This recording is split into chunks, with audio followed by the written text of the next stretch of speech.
From MTN News, this is Montana This Morning. For years, Butte's pre-release has been located uptown. I'll show you a new secure facility to house those transitioning out of the prison system. I'm Joe St. George in Washington. More than half of the nation's abortions are performed through medication. Well, now there's a chance a federal judge will soon ban that medication. We look at the impacts and when a ruling is expected. Next. No, we let him out. Yeah. Amy is out. He was on the wrong side. Matt mentioning that Johnny, he was on the wrong side of the bed. Amy's out on the loose. Recently, he was allowed to the other side, Yep. into the real world. Right. Yeah, watch out. He is out in force. He's not here to defend himself. No, he will not. So, he's probably not even up yet because he's so busy. Chet Lehman, Jane McDonald, Matt Elwell with you here on this Friday. Heading into a really interesting weekend for you folks in the weather department. And especially next week. That's when we're going to get super busy. This morning, cold.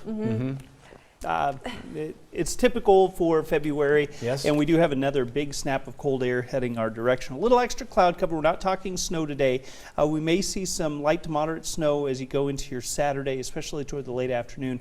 Temperatures are going to hold right into the 30s, well into the middle of next week, but big changes are on the way, and it looks like we could have substantial snow in the forecast. I'm going to break it all down for you coming up in just a little bit. All right, thank you very much, Matt. Well, the Montana Department of Corrections recently purchased a large facility over in Butte. MTN's John Amy tells us how this will affect the Butte pre-release program.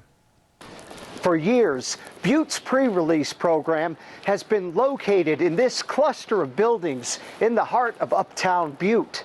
But a recent purchase from the Department of Corrections could move the pre-release program to here at the former Acadia, Montana program, located south of town, far from the more populated uptown business district.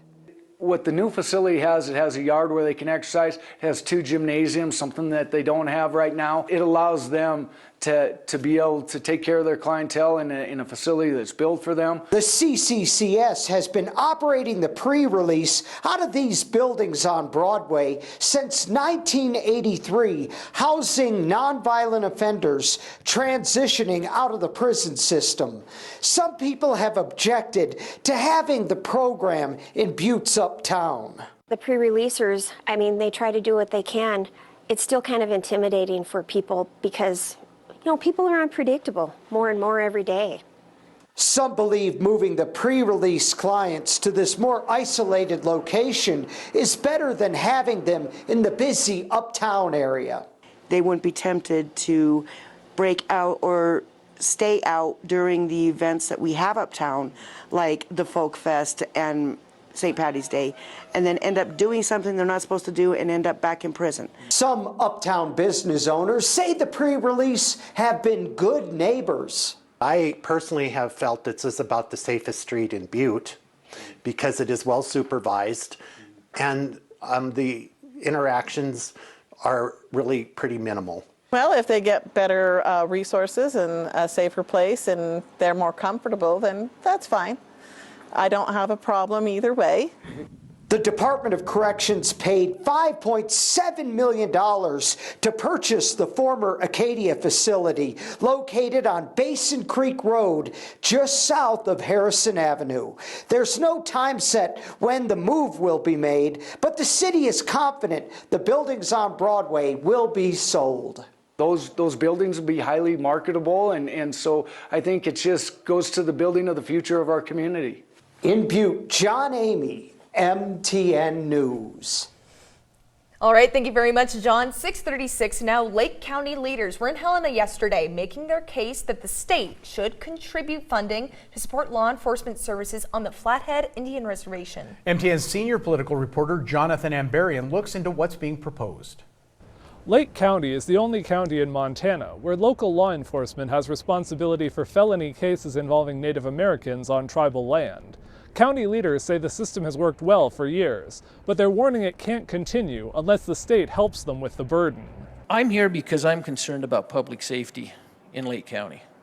That is what I'm here for. It's very important to me. Unfortunately, that's tied to dollars.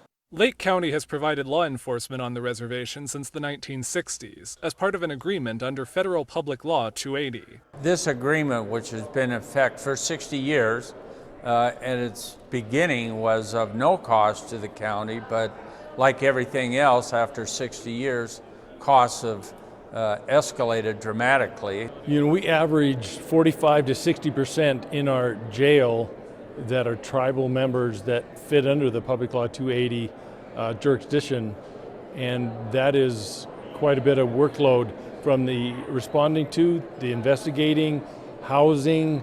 Lake County has estimated it costs them more than $4 million a year to support law enforcement on tribal land. And last year, county commissioners announced that if the state doesn't begin helping them with the costs, they'll withdraw from the agreement and ask the state to take over law enforcement themselves. On Thursday, county leaders backed Senate Bill 127, sponsored by Republican Senator Greg Hertz of Polson, which would require the state to negotiate a reimbursement with Lake County. The bill was immediately passed through committee after a hearing. Representative Joe Reed, a Republican from Ronan, has an accompanying bill that would pay Lake County $42 million for providing law enforcement. He also proposed an alternate bill that says at least $75 million would be needed if Montana took over the responsibility themselves. Governor Greg Gianforte said Thursday that he hasn't taken any specific position on any of these bills, but his administration is committed to supporting a resolution to this issue.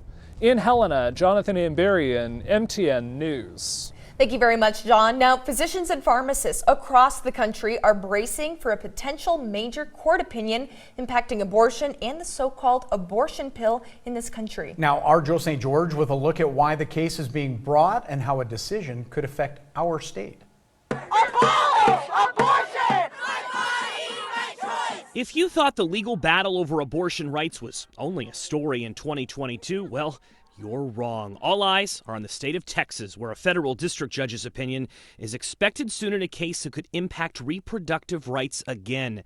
The case is known as Alliance for Hippocratic Medicine versus the FDA. A ruling could come as early as February 24th. The case centers around the drug mifepristone, which was approved by the FDA in 2000. Mifepristone and the drug misoprostol are often used by physicians in the U.S. to terminate pregnancies before 10 weeks. The lawsuit is alleging mifepristone, which often goes by the name Mifeprex, is unsafe and that the FDA didn't properly study the pill before approving it. Judge Matthew Kaczmarek is presiding over the case. He was nominated by former President Donald Trump. Even though this case is technically taking place in a district court in Amarillo, Texas, a ruling could ban the drug everywhere since the judge has that authority if he believes the pill is unsafe. Right now, the question is, how will Washington respond to this ruling? Specifically, how will President Biden? One thing is clear, pressure will be on the White House to act, even though publicly officials believe the FDA will win the case. According to the Guttmacher Institute, which advocates for abortion rights, in 2017, 39% of all abortions were performed using pills. In 2020, more than 50% are believed to have been conducted that way. 98% of medication abortions in the U.S. back in 2020 used a regimen that included mifepristone. The Guttmacher Institute points out, though, that other drugs do exist that can end a pregnancy. Unlike the abortion ruling by the Supreme Court last year, which impacted conservative states and liberal-leaning states differently, this pending court ruling has the potential to impact every state the same. For instance, following the Dobbs decision at the Supreme Court, some conservative states moved swiftly to pass new restrictions, while many liberal-leaning states kept the status quo. This Texas case could block the drug everywhere. As for what happens after the ruling, the White House is expected to appeal to the Fifth Circuit Court of Appeals and eventually to the Supreme Court, a process that will take time. If you're wondering if this drug is safe, which is the heart of this case, a Scripps News investigation last year found that for every 1 million patients who used the drug, 6.5 patients died. The investigation pointed out, though, that the number is actually lower than the death rate for penicillin, according to some studies. Joe St. George, Scripps News, Washington. Definitely more to follow on that story. We'll continue to follow along here at Montana This Morning. Yeah, that's right. Right now, we're going to take a break. We come back. All of your Friday